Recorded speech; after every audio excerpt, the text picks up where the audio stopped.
오늘 함께 나눌 하나님의 말씀은 에베소서 3장 11절부터 13절이고 하나님의 뜻이라는 제목으로 말씀 나눌 때 많은 은혜를 누릴 수 있기 바랍니다. 너무 힘찬 그리고 이제 에너지가 넘치는 그런 찬양을 또 이제 이렇게 함께 하고 또 이제 말씀을 전하려고 하니까 제가 또 긴장이 되는 것 같은 그런 느낌도 좀 드는 것 같습니다. 교회의 중심이 되는 그런 이제 안수 집사님들의 은혜로운 찬양 그리고 그런 결단이 있는 그런 헌신적인 찬양이었다고 생각을 합니다. 아멘. 네, 감사합니다. 우리 또한 그렇게 열심으로 예수로 충만해서 하나님의 은혜를 함께 누리고 함께 나눌 수 있는 우리 송촌 장로교회 모든 성도님들이 되기를 축복합니다. 네. 혹시 예전에 본 영화 중에서 반지의 제왕이라고 아십니까? 죽여. 네, 모르셔도 됩니다. 어쨌든 좀 유명했던 영화가 있습니다. 특별히 골룸이라는 캐릭터가 나와가지고 매우 유명했던 것 같습니다. My Precious라고 항상 이야기하면서 반지를 찾아다녔던 그 조그만 괴물 같은 이제 그런 친구가 있었죠. 네. 매우 아주 그 반지의 제왕이라는 것에 그 캐릭터가 매우 큰 영향을 끼친 것 같습니다. 특별히 그 대사 My Precious. 네. 어떻게 보면 우리와도 조금 닮아 있는 모습이 있지 않나라는 생각도 개인적으로는 해봅니다.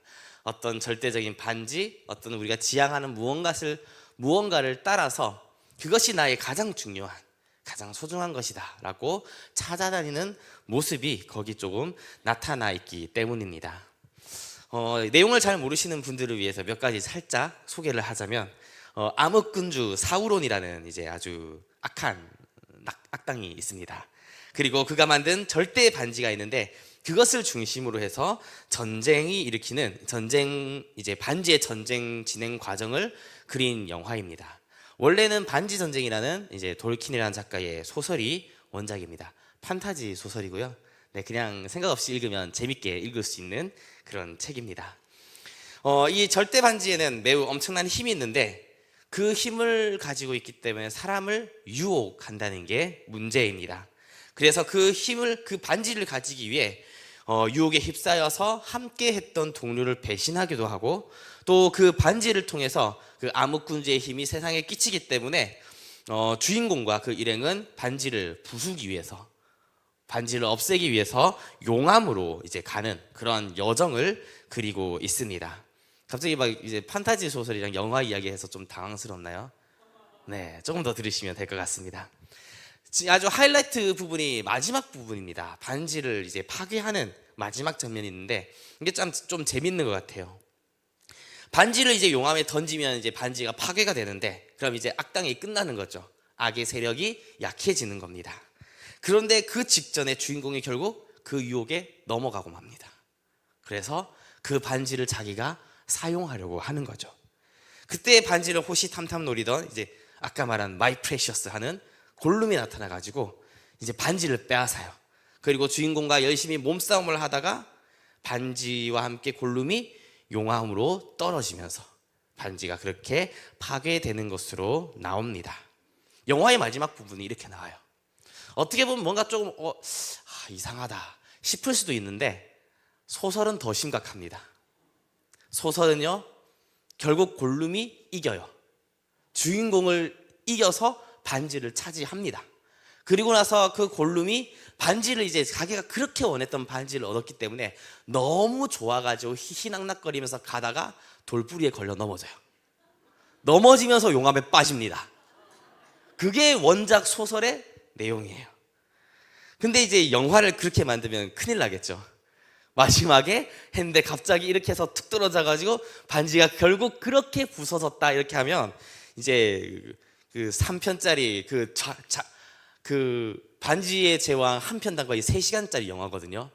그 3부작 돼가지고 총 거의 9시간 영화인데 그거 다 보고 이제 마지막에 관객들이 마음이 어떻겠어요?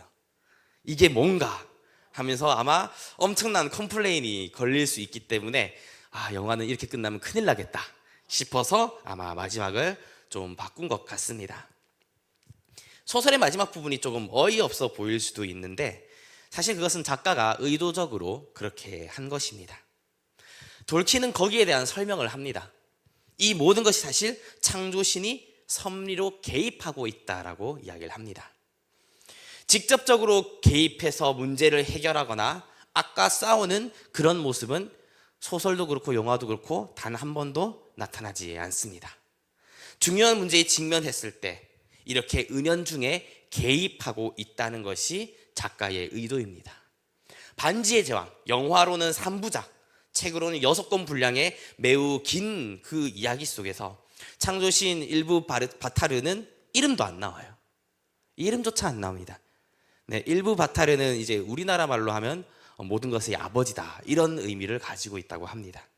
이름도 나오지 않지만 간달프를 되살리기도 하고 반지가 프로도에게, 주인공에게 전해지도록 하고, 그리고 마지막에 골룸이 발을 헛디뎌서 반지가 파괴되는 데까지 모든 것을 조금씩 개입하고 있었다라고 하는 것이 돌킨의 작가의 의도입니다.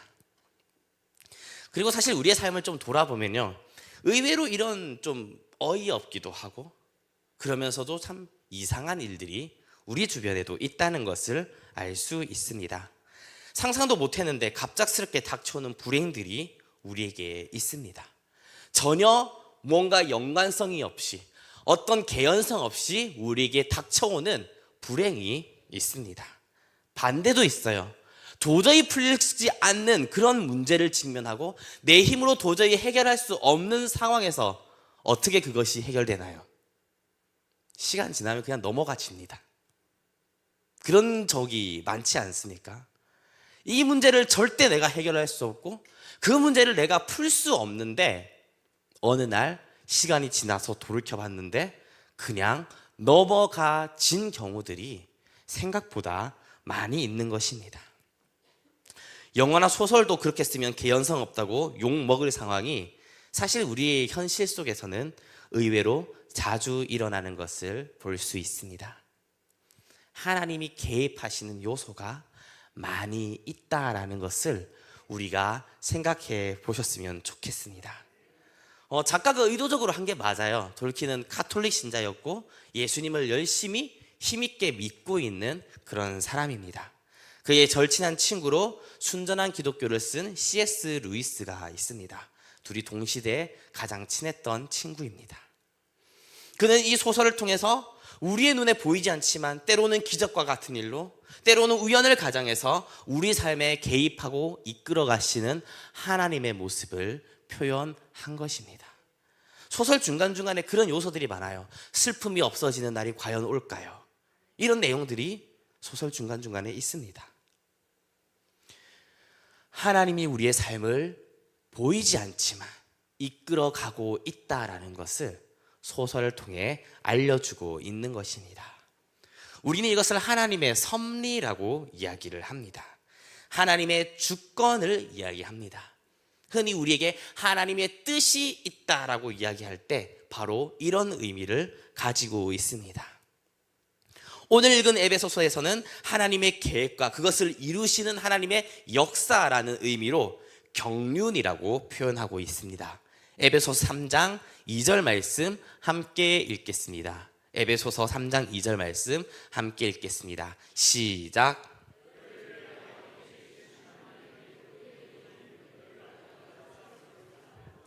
아멘. 그래서 사실 제목 정하는데 머리가 좀 아팠어요. 하나님의 경륜을 할까, 섭리라고 할까 고민을 하다가 우리한테 좀 더 편하고 익숙하게 하나님의 뜻이 있다 해서 하나님의 뜻으로 했습니다. 그래서 오늘 이 말씀을 통해서 하나님의 뜻에 대해서 우리가 한번 살펴보려고 합니다. 가장 먼저 우리가 짚고 넘어가야 할 것은 이 하나님의 뜻을 우리가 상당히 오해하고 있다는 것을 조금 생각했으면 좋겠습니다. 우리는 하나님의 뜻을 많이 오해합니다. 청년들도 그렇고 사람들과 이야기를 하다 보면 많이 오해하는 게 어떤 거냐 하면 특별히 결혼이나 직장에 대한 부분을 많이 오해합니다. 많이 걱정하고 때로는 두려워하는 부분도 있는 것 같습니다. 혹시 연애를 하고 있는데 지금 만나고 있는 이 사람이 하나님의 뜻이 아니면 어떻게 하나, 이런 생각을 하는 거죠. 내가 하려고 하는 일이 있는데 하나님이 이것을 원하지 않으면 어떻게 하나? 혹시 내가 하고 있는 이것이 하나님의 뜻이 맞나? 직장 선택에 있어서 하나님의 뜻이 아니면 어떡하나? 이런 걱정을 많이 합니다. 물론 인생의 중요한 요소에 있어서 결정에 대해서 하나님께 기도하고 그분의 뜻을 물어보는 것은 매우 중요한 일일 것입니다. 그러나 문제가 뭐냐 하면 너무나도 결과 중심적으로 생각하는 경향이 있다는 것이죠. 하나님이 맺어주신 이 특별한 사람이 있어서 그 사람과 만나야 하고 그 사람과 결혼해야 된다. 직장도 마찬가지입니다. 하나님이 나에게 원하시는 어떤 일이 있어서 내가 그것을 잘 선택해야 복을 받는다. 이렇게 좀 하나님의 뜻을 단편적으로 생각하는 경향이 있는 것입니다. 그러나 솔직히 말해서 우리를 향한 하나님의 뜻은 그 어떤 사건의 결과에 달려있지 않습니다. 오히려 우리의 상태를 놓고 하나님의 뜻이 있다라고 표현하는 게 맞을 것입니다. 그리스도 안에서 성장하고 온전해지는 나, 하나님을 신뢰하고 하나님을 찬양하게 되는 나, 하나님의 은혜를 기억하고 주님을 찬양하며 살아가는 나, 그것이 하나님의 뜻이고 하나님이 원하시는 그러한 결과라고 우리는 말씀드릴 수 있습니다. 사건의 결과는 하나님께 달려 있습니다. 그 결과를 우리가 어떻게 하려고 하면 안 되는 거죠. 믿음이라는 것은 하나님을 신뢰하는 것인데 거기에는 때로는 우리의 결단이 필요합니다. 우리의 어떤 선택이 있어야 합니다. 그러나 결과는 하나님께 맡기는 겁니다. 결과를 하나님께 의존하는 겁니다. 그것이 바로 믿음이라 할 수 있습니다. 사건의 결과를 하나님께 맡기고 우리는 매 순간 그 선택의 과정에서 주님을 의지하고 주님을 찾고 주님께 간구하는 것, 거룩을 선택하고 하나님의 은혜를 위해서 살고 눈에 보이는 내가 원하는 게 아니라 나의 유익을 위한 것이 아니라 하나님의 기쁨이 무엇인지, 하나님께서 기뻐하시는 것이 무엇일지 그것을 선택하는 것이 바로 우리가 해야 할 일입니다. 배우자를 누구로 선택하는지가 아니라 그 기준이 어디에 있는지, 주님에 대한 신뢰와 주님을 향한 결단이 있는가, 이것이 중요한 것입니다. 물론 하나님은 여러 가지 방법으로 역사하십니다.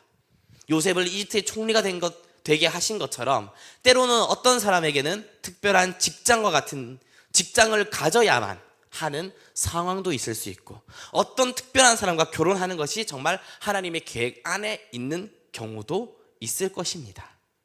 그러나 대부분의 경우, 일반적인 경우에 있어서 하나님의 뜻은, 하나님이 원하시는 그 뜻은 우리가 어떤 선택을 어떤 자세로 하느냐, 그 과정 속에서 내가 어떻게 성장하느냐, 하나님을 신뢰하게 되느냐, 여기에 있다는 것을 우리는 기억해야 합니다. 우리의 태도와 작은 일상에 하나님의 뜻이 있는 것이지 그 일의 결과에 하나님의 뜻이 있는 게 아니라는 것을 꼭 생각해 줄 수 있기 바랍니다. 교회에서 봉사의 사역을 할 때도 이런 오해를 합니다. 굳이 내가 아니어도 하나님은 일하신다라고 하면서 주어진 일을 회피하려고 하는 경우가 많습니다. 특별히 12월 정도 되면 많이들 그런 이야기를 하십니다.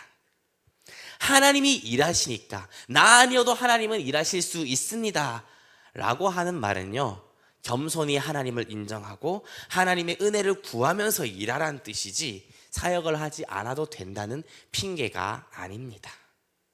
하나님에게 어떤 일이 되고 안 되고 이런 것은, 어떤 일이 하나님 안에서 이루어지고 안 되고는 사실 좀 부차적인 일이에요. 하나님은 우리와 함께 일하기를 원하십니다. 누군가가 특별히 전도사님이나 사역자분들이 함께 사역하자 하면 아멘으로 화답할 수 있기를 축복합니다. 감사합니다. 하나님의 뜻은 이 일을 하는 게 아니라 그 일을 우리와 함께 하기를 원하십니다. 거기에 있는 거예요. 반대로 말하면요, 만약에 우리가 일을 하지 않으면 하나님도 그 일 안 하실 수도 있어요. 나 아니어도 하신다고요? 하나님은 나 아니면 안 하실 분입니다. 하나님은 내가 아니면, 여러분이 아니면 그 일을 안 하실 수도 있는 분이에요. 하나님의 뜻은 거기 있습니다. 함께 하는 거. 주님과 함께 하게 하는 거. 그런 마음으로 하나님의 뜻을 찾을 수 있기 바랍니다. 반대로 생각하는 경우도 있습니다. 나 아니면 안 된다고. 그래, 내가 아니면 누가 하냐 이러면서 이제 열심히 하죠. 하다 보면 어떻게 되죠? 일이 하나, 둘, 셋 쌓입니다. 짐을 짊어지는 거죠. 그런 모습도 좋지 않습니다. 하나님은 우리를 사랑하시는 분이고 우리와 함께 하기를 원하시는 거지, 우리의 노동력이 필요해서 부르신 게 아니에요. 우리와 함께 사역하기 위해서, 함께 이루기 위해서, 함께 하나님의 나라를 확장하기 위해서 우리를 부르셨지, 우리 어떤 노동력이 필요해서 부르신 게 아니라는 것을 꼭 기억하시기 바랍니다. 하나님의 뜻에 대한 오해가 가장 큰 것은 고난 가운데 있을 때, 우리의 삶이 지쳐서 힘들 때, 지쳐 있을 때, 버거울 때 많이 일어납니다. 힘들 때 주변에서 그런 이야기 하거든요. 하나님의 뜻이 있어. 여러분, 진짜 힘들 때 이 이야기 들으면 어떤 생각이 드십니까? 화나지 않으세요? 네, 웃으시는 분은 맞는 것 같아요. 힘든데 하나님의 뜻이 있다고 하면 내가 힘든 게 하나님의 뜻이었나? 이런 생각도 하게 됩니다. 오해를 하는 거죠. 그 이야기는 이런 상황을 통해서도 하나님은 나에게 가장 좋은 것을 주시는 분이다. 하나님은 그 모든 상황을 변화시켜서 우리에게 좋은 것을 주시는 그런 계획을 가지고 있다. 아무리 절망적인 상황이라도 하나님의 뜻이, 우리를 향한 선하신 뜻이 반드시 이루어진다라고 하는 것이 하나님의 뜻이 있다라는 것의 의미입니다. 나의 고난을 즐거워하는 것처럼 느껴지고 그런 게 아니라 하나님이 나를 사랑하는, 나를 향한 선하신 뜻이 이루어진다는 뜻입니다.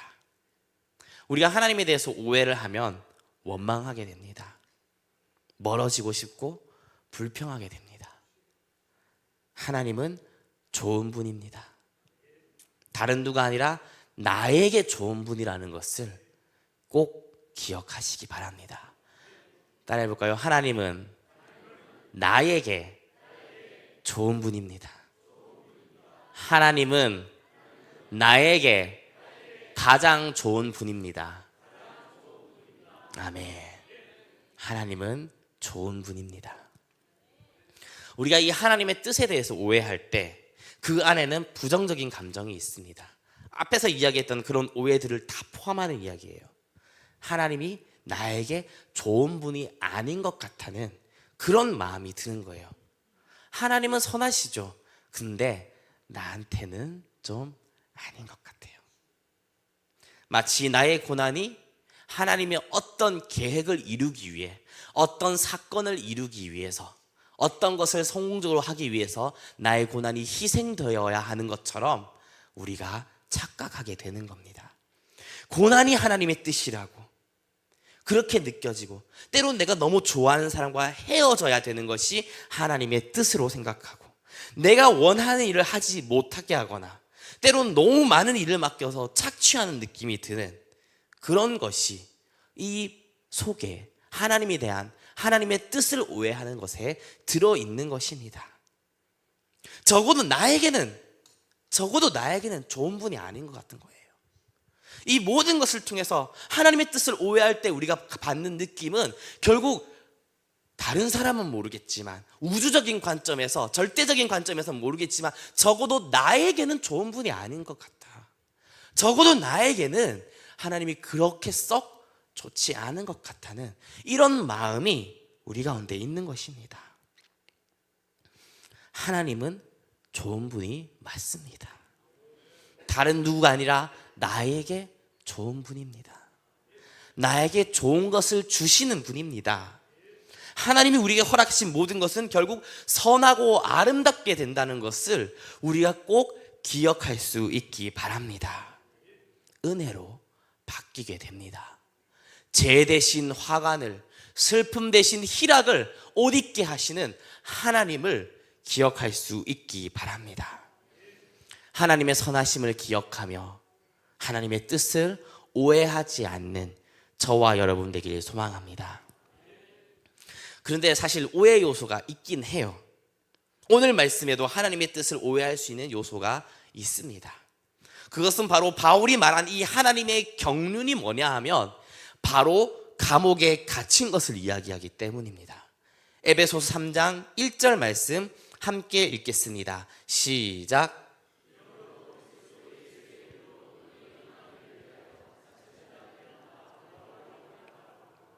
아멘. 앞에 경륜을 이야기했잖아요. 2절이에요. 근데 1절을 보면 그 경륜이 뭐냐 하면 너희 이방인을 위하여 갇힌 자 된 나 바울이 나옵니다. 너희 이방인을 위해서 내가 갇혀있다, 감옥에 갇혀있다라고 하는 것이 이 하나님의 경륜을 이야기하고 있는 거예요. 하나님의 뜻을 오해하게 만드는 데는 하나님도 좀 큰 지분을 가지고 있지 않나라는 생각을 합니다. 힘든데 고난 속에 있는 것을 하나님의 경륜이다라고 이야기하고 있기 때문입니다. 그러나 앞에서 계속해서 이야기하는 것처럼 하나님은 이런 상황을 통해서도 나에게 유익을 주시고 가장 좋은 것으로 바꿔줄 수 있는 분이라는 것을 우리는 꼭 기억하시기 바랍니다. 하나님의 뜻이 있다는 것은 우리를 향한 하나님의 선하신 뜻이 결국 이루어진다는 것을 말합니다. 사도 바울은 힘겹게 이야기하는 게 아니에요. 내가 감옥에 갇혀서 이것이 너무 힘든데 하나님의 뜻이니까 내가 받아들일 수밖에 없다, 하나님이 하시는데 내가 어쩌겠냐, 이런 이야기가 아닙니다. 오히려 신나서 이야기하고 있어요. 자신이 그리스도를 위해 갇힌 것, 그로 인해서 더욱 복음이 풍성하게 전해지는 것을 은혜라고 표현하고 있습니다. 에베소서 3장 8절 말씀 함께 읽겠습니다. 시작.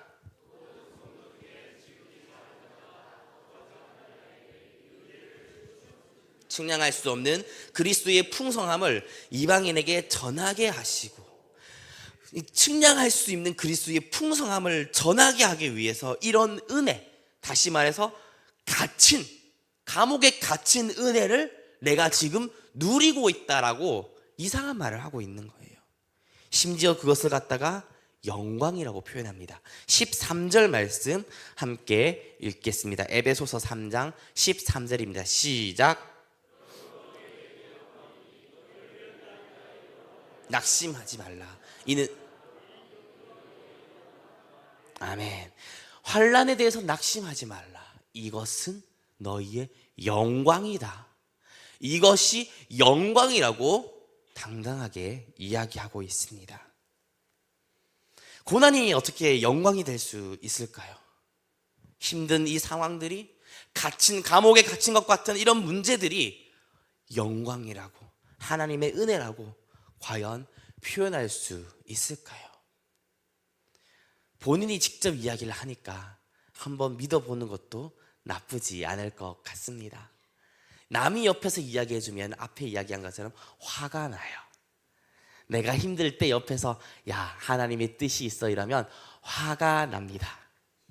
그렇게 이야기하지 마시고 옆에서 힘들 때는 위로해 주시고 하나님이 변화시켜 주실 거다, 하나님은 좋은 것을 주실 거다, 이렇게 말씀하시고 내가 힘들 때는 하나님의 뜻이 있다, 결국 하나님께서 이것을 통해서 무언가 나에게 더 좋은 것을 주실 것이다, 이렇게 고백할 수 있기 바랍니다. 하나님의 뜻을 이야기할 때 생각나는 아주 인상 깊었던 이야기가 지난주에 청년부 수련회에서 있었습니다. 성도님들의 기도와 사랑으로 풍성한 은혜를 누릴 수 있었습니다. 거기 한 강사님이 이야기해 주셨어요. 하나님의 무한한 지혜와 하나님의 그 능력 안에서 우리가 경험하는 모든 것은 선하다. 이해가 되십니까? 하나님의 무한하신 지혜와 하나님의 무한하신 능력 안에서 우리가 경험하는 모든 것, 고난과 아픔과 슬픔까지도 결국 우리에게 선하게 역사하신다고 그분이 표현했습니다. 때로는 아픔도 있죠. 이해하지 못하는 상황이 있을 수 있습니다. 우리는 고난에 대해서 다 이해하지 못합니다. 어쩌면 평생 이해하지 못하고 그냥 지나가는 경우도 있을 수 있습니다. 때로는 상처를 극복하는데 너무 많은 시간이 걸리기도 합니다. 물질의 문제, 사람과의 관계의 문제, 그 사이에 있는 상처들. 그러나 하나님은 이 모든 것을 통해서 우리가 자라게 하시고 온전한 모습으로 바꾸어 가십니다. 하나님의 무한한 지혜와 능력 안에서 일어나는 모든 일들은 결국 나에게, 다른 사람이 아니라 나에게, 경험하고 그걸 당하는 나에게 유익하게 바꾸어 주신다 라는 것을 꼭 기억하시기 바랍니다. 하나님은 가장 좋은 것을 우리에게 주시는 분입니다. 강사로 오신 그 이요셉 작가님이 자녀가 몇 개월 동안 학교에서 왕따를 당했다고 합니다. 어쩌면 트라우마가 남았을 수도 있고 큰 상처가 남았을 수도 있습니다. 그분이 자녀를 위해서 이런 기도를 했습니다. 하나님, 이 모든 일이 우리 딸이, 자녀가 자라는데 양분으로 사용하여 주옵소서. 내 딸이 자라고 그리스도 안에서 성장하는데 양분이 되게 하여 주옵소서. 그렇게 한 사람의 온전한 그리스도인이 되기를 그렇게 기도한 것입니다. 인생에 대해서, 하나님의 뜻에 대해서 너무 잘 이해하고 있는 것 같았습니다. 성경에는 우리의 인생을 농사나 곡식이 자라는 것으로 많이 비유합니다. 너무 잘 맞는 것 같아요. 곡식이 자라기 위해서는 뭐가 필요할까요? 영양분이 필요합니다. 거름이 필요합니다. 요즘은 화학 비료가 워낙 좋아져가지고 그냥 넣으면 되죠. 옛날에는 거름을 하려면 어떻게 해야 되죠? 거름에 뭐가 있을까요? 썩은 게 있어요. 똥이라든지 쓰레기라든지 음식물 쓰레기라든지 말 그대로 썩은 겁니다. 다른 거에 쓸 수가 없는 거예요. 재활용도 불가능한 폐기물 같은 쓰레기 같은 것들. 그러나 그것이 거름이 된다는 겁니다. 우리의 인생에 답이 나오지 않는 상황, 답이 없어 썩어버린 것 같은 상황. 그러나 그것이 거름이 되고 우리를 자라게 하는 것입니다. 그렇게 우리가 열매 맺도록 하나님은 우리를 인도해 가십니다. 우리는 꽃을 피우기 위해 사는 인생이 아닙니다. 멋진 인생을 위해 사는 것이 아닙니다. 열매 맺기 위해 사는 겁니다. 하나님은 우리를 열매 맺기 원하십니다. 우리의 인생은 열매 맺을 때 온전하여졌다고 말할 수 있습니다. 열매 맺기 위해서는 때로는 꽃이 져야 합니다. 꽃이 시들고 그것이 떨어진 자리에 열매가 맺히는 것입니다. 우리가 믿는 하나님은 실수하지 않으십니다. 결코 실수하지 않습니다. 우리가 볼 땐 너무 많이 실수하시는 것 같은데 단 한 번도 실수하지 않습니다.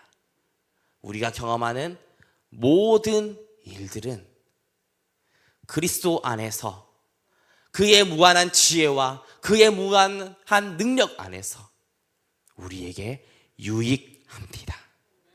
때로는 그 상황이 썩어져 있는 것처럼 보이고 그 상황이 답이 보이지 않아 보이고 그 상황이라는 것이 도저히 이해할 수 없는 그런 문제투성이라 하더라도 그것이 우리의 걸음이 되고 우리를 자라게 하고 우리를 열매 맺게 한다는 것을 기억하시기 바랍니다. 하나님이 허락하시는 모든 상황은 우리에게 결국 유익합니다. 그래서 허락하시는 거예요. 감당하지 못할 시험을 허락하지 않습니다. 우리가 그리스도에서 떨어져 나가고 우리의 삶이 완전히 무너져 내리고 우리의 삶이 망하게 되는 그런 사건들을 하나님은 단 한 번도 우리에게 허용하지 않으십니다. 그런 것처럼 보이는 상황이라 할지라도 하나님이 우리를 붙잡고 계시기에 그것이 걸음이 되어 우리의 열매를 자라게 하는 놀라운 일들이 있는 것입니다. 이런 믿음이 우리 가운데 있기를 소망합니다. 눈에 보이지 않지만 반지의 제왕에서 계속해서 그 창조주가 개입하는 것처럼, 혹은 그보다 더 적극적인 방법으로 우리의 삶을 개입하고 가장 선한 길로, 가장 좋은 길로 인도하는 분이 우리가 믿는 하나님이십니다. 우리 앞에 어려움이 있고 때로는 절망이 보이고 답이 보이지 않지만 하나님은 결국 선하게 바꿔주실 것입니다. 가장 좋은 것으로 바꿔주십니다. 얼마 전에 수능 쳤잖아요. 이제 20살 친구들이 대학을 막 이제 가고 있는데, 저는 수능을 망쳤어요. 많이 망쳤어요. 3년 동안 막 3시간, 4시간 자고 공부했거든요. 거의 수학만 공부했는데 그런 경험을 처음 했습니다. 노력의 역순으로 점수가 나오는 이상한 경험을 했어요. 제일 열심히 노력했던 거는 점수가 제일 안 나와요. 망친 거죠. 그 다음에 열심히 좀 봤던 게 그 다음으로 안 나와요. 제일 공부 안 한 게 제일 점수 잘 나왔어요. 나의 노력에 대한 배신이라고 해야 되나? 이 노력이 무슨 가치가 있을까? 진짜 고민을 많이 했는데, 하나님의 은혜로 살아간다는 것을 저는 경험하고 누리게 되었습니다. 에베소서 3장 13절 말씀 함께 읽겠습니다. 시작.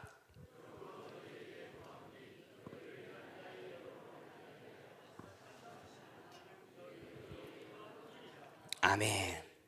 환난에 대해서 너무 낙심하지 않기 바랍니다. 그것이 영광일 줄 믿습니다. 하나님이 개입하시고 모든 것을 변화시켜 주십니다. 하나님이 허락하시는 모든 것은 결국 우리에게 유익한 것만 있습니다. 하나님이 행하시는 모든 일은 선하고 아름답습니다. 하나님의 뜻이 있다는 것은 바로 이런 의미입니다. 그렇다면 우리가 하나님의 뜻을 오해하지 않으려면 어떻게 해야 할까요? 하나님의 뜻에 대해 오해하지 않으려면 우리의 중심이 바로 잡혀 있어야 됩니다. 하나님의 놀라운 섭리에 대해서 이해하기 위해서는, 그것을 기쁨으로 은혜로 받아들이기 위해서는 가장 중요한 것인데 바로 하나님이 우리를 사랑하신다는 것에 확신이 있어야 합니다. 하나님이 우리를 사랑하신다는 이 중심이 없으면 그 다음에 하나님의 위대하심을 이야기할수록, 하나님의 섭리와 계획을 이야기할수록 헷갈리기 시작해요. 하나님이 이렇게까지 하신다고? 이런 것도 내버려 두신다고? 하나님이 나를 사랑하는 게 맞나? 오해하게 되는 것입니다. 그렇게 되면 하나님의 뜻에 대해서, 그 섭리에 대해서 우리가 감사함으로 받을 수가 없습니다. 에베소서 3장 18절 19절 말씀 함께 읽겠습니다. 에베소서 3장 18절 19절 말씀입니다. 시작.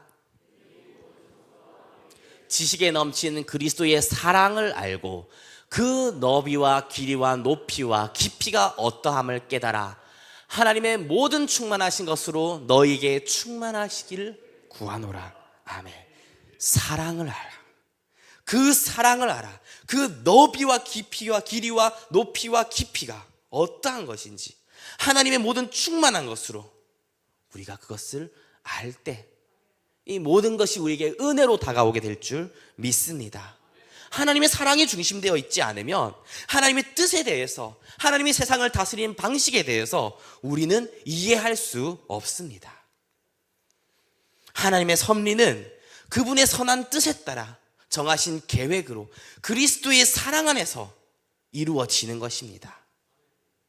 그 깊은 사랑이 얼마나 넓고 큰지 우리가 생각한다면, 우리를 위해 생명을 주신 사랑, 우리를 위해서 십자가를 지신 사랑, 하늘의 보좌를 버리고 우리를 위해서 내려오신 그 사랑을 우리가 기억해야 하지 않는다면 우리는 하나님의 뜻을 오해할 수밖에 없습니다. 하나님의 사랑을 기억하시기 바랍니다. 하나님의 사랑을 우리가 기억할 수 있기 바랍니다. 모든 것을 계획하시고 우리의 삶에 간섭하시는 것은 우리를 사랑하시기 때문입니다. 사랑하셔서 오셨고, 사랑하셔서 개입하시고, 그렇게 우리를 구원하십니다. 때로는 가정 환경과 주변 사람과 같은 환경의 문제로 우리는 힘들 수 있습니다. 나의 연약함 때문에 걸려 넘어지기도 하고 실수로 넘어지기도 합니다. 때로는 나의 욕심 때문에 잘못된 길을 가기도 합니다. 그러나 하나님은 이 모든 것을 사용하셔서 우리를 연단시키시고 다듬어 가시고 결국 열매 맺는 인생으로 하나님의 풍성한 영광을 참여할 수 있는 그러한 사람으로 우리를 이끌어 가십니다. 우리가 믿는 하나님은 실수하지 않으시는 분입니다.